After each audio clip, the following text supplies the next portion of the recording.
नमस्कार जोहार, आप लोग का अल्फा एस में स्वागत है। आज हम लोग करेंगे झारखंड में विभिन्न शासन व्यवस्था। इसके तहत पेपर 2 में 8 प्रश्न आएगा, यानी एक प्रश्न 2 नंबर का, यानी कि 16 नंबर इसी से रहेगा। तो आइए आरम्भ करते हैं। पहला प्रश्न है, मुंडाओं के ग्राम पंचायत को क्या कहा जाता है? मुंडा लोगों के ग्राम पंचायत को क्या कहा जाता है? तो पहड़ा कहा जाता है। पहड़ा पंचायत स्थल को क्या कहा जाता है? पंचायत जो है, पहड़ा पंचायत स्थल है, उसको क्या कहा जाता है? कहाँ पंचायत होता है? तो अखड़ा में होता है पंचायत। पहड़ा पंचायत के प्रधान को क्या कहते हैं? पहड़ा पंचायत के प्रधान को क्या कहते हैं? तो मुंडा मानकी पंचायत कहते हैं, मानकी कहते हैं, मुंडा मानकी व्यवस्था मानकी। मुंडा गांव के धार्मिक प्रधान को क्या कहते हैं? मुंडा गांव के धार्मिक प्रधान को क्या कहते हैं? जो पूजा पाठ करवाता है, जो पाठ नहीं करता है, उपाहन। मुंडा जनजाति की शासन व्यवस्था के सर्वोच्च स्थान पर अवस्थित है कौन? जो मुंडा जनजाति शासन मुंडा मानकी व्यवस्था का सर्वोच्च पद किसका है? तो पहड़ा का है, पहड़ा राजा का। निष्प्रश्न, मुंडा जनजाति में पाहन को दी जाने वाली लगान मुक्त भूमि को क्या कहा जाता है? जो बोलता है मुंडा जनजाति में पाहन को जो फ्री में जो लगान मुक्त भूमि जो दिया जाता है, उसको क्या कहा जाता है? तो डाली कटारी भूमि कहा जाता है। बोलता है मुंडा जनजाति में पाहन को लगान मुक्त भूमि यानी टैक्स फ्री जो भूमि जमीन दिया जाता है, उसको क्या कहते हैं? डाली कटारी भूमि कहते हैं। निम्न में से कौन सा कथन असत्य है, यानी कि गलत है? बोलता है मुंडा जनजाति में महिलाओं को प्रशासन के संचालन में बराबरी का स्थान प्राप्त है, तो यही गलत है। मुंडा में महिलाओं को प्रशासन में बराबरी का स्थान प्राप्त नहीं है, तो ये गलत हो जाएगा। आगे इन्हें सही देखते हैं क्या क्या दिया है। तो सब बोलता है अखड़ा मुंडा जनजाति में गांव का सांस्कृतिक केंद्र होता है, तो सांस्कृतिक केंद्र कहाँ होता है? अखड़ा में होता है, सही है। मुंडा जनजाति में गांव में शांति बनाए रखने के लिए बलि दी जाती है, बलि प्रथा भी था, सही है। पुजार पाहन का सहायक होता है, जो पुजार क्या होता है? पाहन का सहायक, भी सही है। मुंडा जनजाति में गांव को भूत प्रेत से बचाने हेतु पाहन द्वारा की जाने वाली पूजा पाठ के बदले में उसे जो भूमि दिया जाता है, उसे क्या कहते हैं? मुंडा जनजाति में क्या होता है? जो भूत प्रेत के जो बचाने के लिए जो पाहन पूजा पाठ करता है, उसके बदले में पाहन को जमीन दिया जाता है, तो ज़मीन को क्या कहते हैं? तो भूत खेता कहते हैं। भूत से बचाता है इसलिए भूत खेता कहते हैं। नागवंशी शासन व्यवस्था के प्रथम शासक कौन थे? तो फणिमुकुट राय थे। इसका राजधानी सुतियांबे था, और अंतिम राजधानी कहाँ का? रातू में, रातू किला, रांची। नागवंशी राजाओं द्वारा मुगल शासकों को दिए जाने वाले कराने के नजराना को क्या कहा जाता था? मालगुजारी। 2 साल को कैद कर लिया था ना जहांगीर, इसी वजह से। मानकी लोगों को नागवंशी शासकों द्वारा किस नाम से जाना जाता था? तो भूंइहर कहा जाता था। जब दुर्जन शाह को कैद कर लिया गया था और जब वापस आया दुर्जन शाह, तो भूंइहर लोगों को टैक्स वसूलने के लिए जिम्मा दिया था, ठीक है, तो उसे भूंइहर कहा गया था मानकी लोगों को। पहला पंचायत शासन व्यवस्था का संबंध किस जनजाति समुदाय से है? पहला पंचायत शासन व्यवस्था का संबंध किस जनजाति समुदाय से है? तो उरांव लोगों से है पहला पंचायत व्यवस्था शासन व्यवस्था।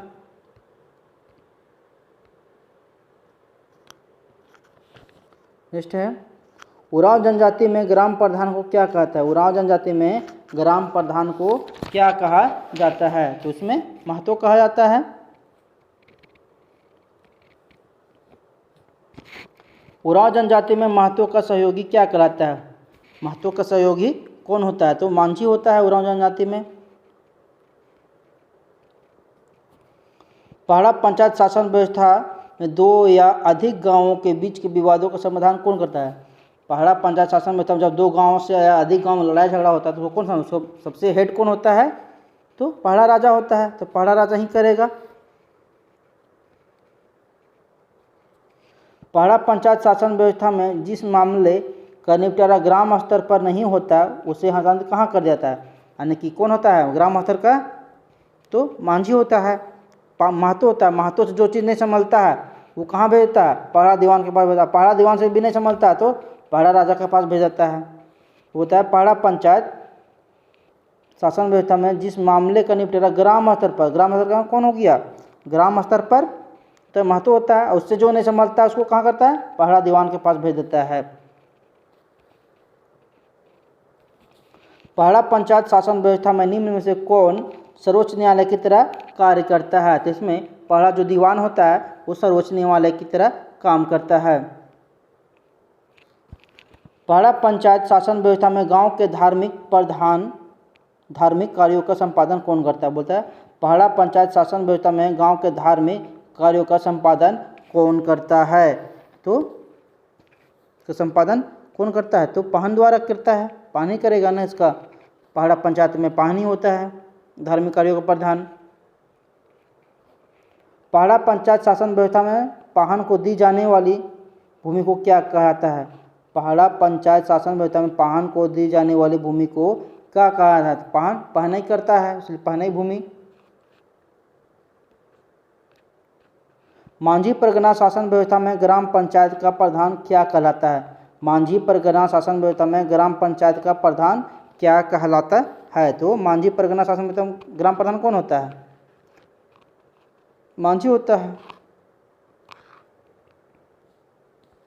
नेक्स्ट है निम्न में से कौन एक मांझी का प्रमुख कार्य नहीं है, मांझी का प्रमुख कार्य नहीं है क्या, यह गांव के जमीन जायदाद से जुड़े विवादों का निपटारा करता है, सही है। यह गांव के पर्व त्योहारों तथा अन्य उत्सवों का आयोजन करता है, ये तो नहीं करता है, जमीन लड़ाई झगड़ा से मामला सुलझाता है। यह लगान वसूलता है, सही है। विवाद संबंधों में स्थापित कराने का कार्य करता है, ठीक है, तो ये गलत है।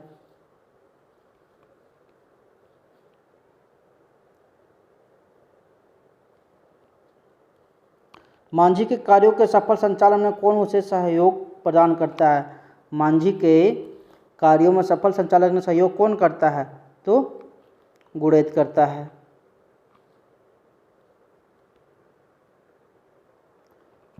जोग मांझी की अनुपस्थिति में उसके दायित्व का निर्वहन कौन करता है, तो जोग मांझी के निर्वहन कौन करता है, जोग प्राणी करता है, ठीक है।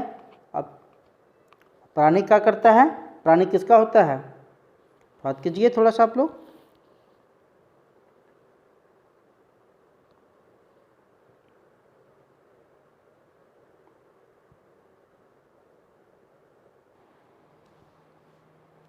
निम्न में से किसे उपमांझी के रूप में जाना जाता है, उपमांझी के रूप में किसे जाना जाता है, तो गुड़ैत को उपमांझी के रूप में जानता है, क्या कि गुड़ैत उपमांझी क्या है, सहयोगी होता है, इसलिए इसे उपमांझी के रूप में जाना जाता है। मांझी के सचिव के रूप में कौन कार्य करता है, मांझी के सचिव के रूप में कौन काम करता है, तो प्रमाणिक करता है। प्रमाणिक ही होता है, मांझी के नीचे होता है, और मांझी जब नहीं होता है तो उसका काम को कौन करता है, प्रमाणिक करता है, इसे उपमांझी भी कहा जाता है।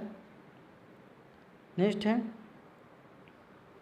निम्न में से कौन मांझी परगना शासन में गांव के प्रहरी के रूप में कार्य करता है, गांव के प्रहरी के रूप में काम कौन करता है, तो लासेर टयांग गांव के प्रहरी के रूप में काम करता है। मांझी परगना शासन व्यवस्था में गांव के प्रहरी के रूप में काम करता है, लासेर टयांग टंगाई करता है, सॉरी लासेर टंगाई करता है। मांझी परगना शासन व्यवस्था में पुलिस की भांति कार्य कौन करता है, तो चौकीदार पुलिस की तरह काम करता है। नेक्स्ट है मांझी परगना शासन व्यवस्था में यौन अपराधों के लिए दी जाने वाली जो सज़ा हो क्या है, वो बिटलाहा है। बिटलाहा में क्या होता है, सॉरी बिटलाहा है, बिटलाहा में क्या होता है, अगर नहीं मानता है तो उसे उसका घर को पूरा तोड़ फोड़ देता है, चूल्हा वूल्हा सब तोड़ ताड़ के घर से बाहर निकाल देता है, यानी गांव से बाहर निकालता है। बिटलाहा में सबसे कठोर सज़ा यही है। बिटलाहा के तहत ये बोलता है, बिटलाहा के तहत दोषी को किस प्रकार की सज़ा दी जाती है, तो उसे क्या कहता है, दोषी को किस प्रकार की सज़ा दिया जाता है, उसे गांव से बहिष्कृत कर दिया था। उसको गांव में उसका जो घर में चूल्हा वूल्हा होता है सबको तोड़ ताड़ के गांव से उसे बाहर कर दिया जाता है। मांझी परगना शासन व्यवस्था में सबसे हल्की सज़ा क्या है और सबसे कठोर सज़ा क्या है? अब सबसे कठोर सज़ा भी बताएं, बिटलाहा था, और जो सबसे हल्की सज़ा है वो करेला दंड है। इसमें 1.5 रुपया का सज़ा दिया जाता था, आर्थिक दंड 1.5 रुपया लगता था करेला दंड में। नेक्स्ट है, मांझी परगना शासन में गांव का धार्मिक प्रधान क्या कहलाता है? मांझी परगना में गांव का जो धार्मिक प्रधान होता है वो क्या कहलाता है? तो नायके कहलाता है। संथाल में ही चलता है मांझी परगना, संथाल व्यवस्था में नायके कहलाता है। मांझी परगना शासन व्यवस्था में निम्न में से किसे भूमि प्रदान नहीं की जाती है? भूमि किसे नहीं दिया जाता है? भगदो प्रजा, परमानिक, जोग मांझी, मांझी किसे? ये सबको तीनों को दिया जाता है। भगदो प्रजा में ये बुजुर्गों का न्यायिक कार्य क्या जीमा लोग को मिलता है। लोग जो भी न्यायिक कार्य होता है बुजुर्ग लोग में से ही चुना जाता है, तो इसके लिए इन्हें जमीन नहीं मिलता है। हो जनजाति की पारंपरिक शासन व्यवस्था को किस नाम से जाना जाता है? तो हो जनजाति की जो पारंपरिक शासन व्यवस्था है उसे मांझी परगना शासन व्यवस्था कहा जाता है। नेक्स्ट है, निम्न में से किस शासन व्यवस्था को भारत की प्रथम गणतांत्रिक व्यवस्था के रूप में जाना जाता है? बोलता है कि शासन व्यवस्था को भारत का प्रथम गणतंत्र व्यवस्था के रूप में जाना जाता है। तो किसे? तो मुंडा मानकी को, मुंडा मानकी शासन व्यवस्था को। मुंडा मानकी शासन व्यवस्था में गांव के प्रधान मुंडा का सहयोगी कौन होता है? मुंडा मानकी व्यवस्था में जो गांव के प्रधान होता है मुंडा, उसका सहयोगी कौन होता है? तो डाकुआ होता है। मुंडा मानकी शासन व्यवस्था में गांव के प्रधान मुंडा का सहयोगी कौन होता है? तो सहयोगी कौन होता है? तो ये डाकुआ सहयोगी होता है। मुंडा मानकी शासन व्यवस्था में गांव का धार्मिक प्रधान क्या कहलाता है? मुंडा मानकी शासन व्यवस्था में गांव का धार्मिक प्रधान क्या कहलाता है? तो जो धार्मिक प्रधान जो है देवरी कहलाता है। मुंडा मानकी शासन व्यवस्था में गांव का जो धार्मिक प्रधान जो पाहन है उसको पाहन को देवरी कहा जाता है। ढोकलो सोहर शासन व्यवस्था का संबंध किस जनजाति समुदाय से है? ढोकलो सोहर किस जनजाति समुदाय में है? तो ये खड़िया समुदाय में ढोकलो सोहर व्यवस्था है। बोलता है ढोकलो का शाब्दिक अर्थ क्या होता है? तो ढोकलो का शाब्दिक अर्थ क्या होता है? तो उसका शाब्दिक अर्थ होता है बैठक होता है, और ढोकलो और सोहर का शाब्दिक अर्थ होता है अध्यक्ष, अध्यक्ष होता है। यहाँ पे दिया हुआ आपका ढोकलो सोहर, तो ढोकलो का मतलब होता है बैठक, और बैठक में जो अध्यक्षता करेगा सोहर मतलब वो अध्यक्ष हो गया। नेक्स्ट हो गया, होता है खड़िया समाज द्वारा अखिल भारतीय महासभा का गठन कब किया गया था? तो खड़िया समाज द्वारा अखिल भारतीय महासभा का गठन कब किया गया था? 1934-35 में किया गया था। नेक्स्ट है, निम्न में से कौन एक खड़िया जनजाति की प्रकार नहीं है? इनमें से कौन खड़िया जनजाति की प्रकार नहीं है? तो खड़िया जनजाति के कितना प्रकार है? 3 प्रकार है खड़िया जनजाति का। कौन कौन है? दूध खड़िया है, और पहाड़ी खड़िया है, और ढेकली खड़िया है। यहाँ सबर खड़िया कर दिया है, ये नहीं होगा, सबर खड़िया नहीं। दूध खड़िया, पहाड़ी खड़िया और ढोकली सा खड़िया है, तो ये टांगे खड़िया नहीं होगा, सबर खड़िया नहीं। सबर खड़िया का अगर पहाड़ी खड़िया बोलता होगा तो नहीं पता, लेकिन दूध खड़िया, पहाड़ी खड़िया और ढोकली खड़िया।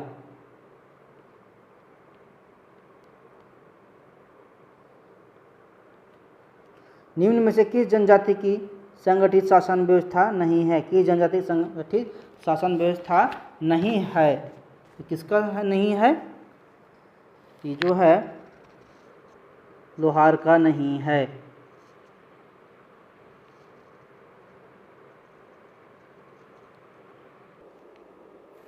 यहाँ पर 52 आ गया, गलती से एक पेज छूट गया है, उसे अगले बार पेपर जो सेकेंड बनाएंगे पार्ट बनाएंगे उसमें से कवर कर देंगे। नेक्स्ट आगे बढ़ते हैं।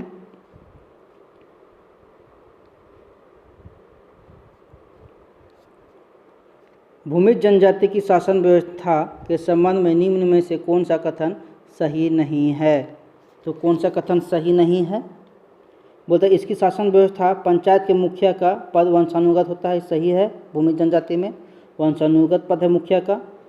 इन जनजातियों में पैतृक संपत्ति एवं बंटवारा भाइयों के बीच बराबर होता है। जो पैतृक संपत्ति होता है उसे भाइयों के बीच बंटवारा बराबर हो जाता है। यदि किसी परिवार में भाई ना हो तो संपत्ति पर पुत्री का अधिकार होता है, हाँ सही है। इस जनजाति में संगोत्रीय विवाह मान्यता मिला है, नहीं, संगोत्रीय विवाह नहीं होता है, तो गलत ये हो जाएगा। नेक्स्ट आगे बढ़ते हैं।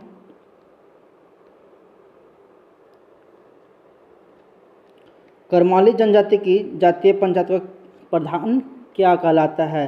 करमाली जनजाति में जातीय पंचायत का प्रधान जो होता है उसे क्या कहा जाता है? तो उसे मालिक कहा जाता है। नेक्स्ट है, पहाड़िया जनजाति की जातीय व्यवस्था को क्या नाम से जाना जाता है? पहाड़िया जनजाति है, जाति है, उसको पंचायत व्यवस्था को किस नाम से जाना जाता है? तो भैयारी और जाति गोट दोनों के नाम से जाना जाता है। भैयारी और जाति गोट दोनों कहते हैं।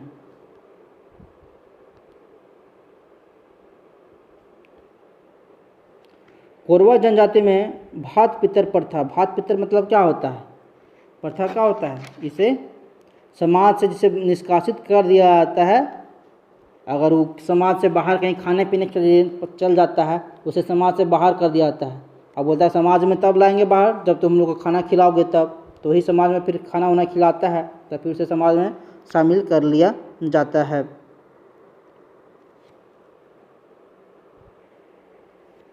बिरहोर जनजाति के लोग विभिन्न शिकार समूहों में बटे होते हैं जिसे टंडा कहा जाता है। क्या कहा जाता है? टंडा कहा जाता है। बिरहोर जनजाति का सर्वोच्च संगठन क्या है? टंडा ही है।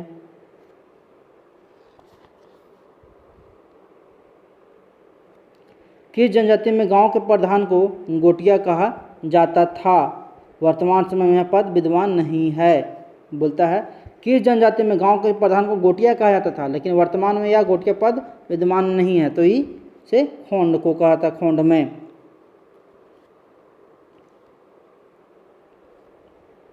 बुथड़ी जनजाति की परंपरागत पंचायत व्यवस्था का प्रधान क्या कहलाता है? तो बथुड़ी जनजाति के परंपरागत पंचायत व्यवस्था का क्या कहलाता है? बथुड़ी दोहर, मुखिया, मांझी, नायक क्या कहलाता है? तो उसे दोहर कहते हैं। नेक्स्ट है, मादी तथा गद्दी नामक पद किस जनजाति की शासन व्यवस्था में पाया जाता है? मादी तथा गद्दी नामक पद किस जनजाति व्यवस्था में पाया जाता है? मादी तथा गद्दी, तो ये बिंझिया में पाया जाता है। मादी तथा गद्दी जो व्यवस्था है बिंझिया में पाया जाता है।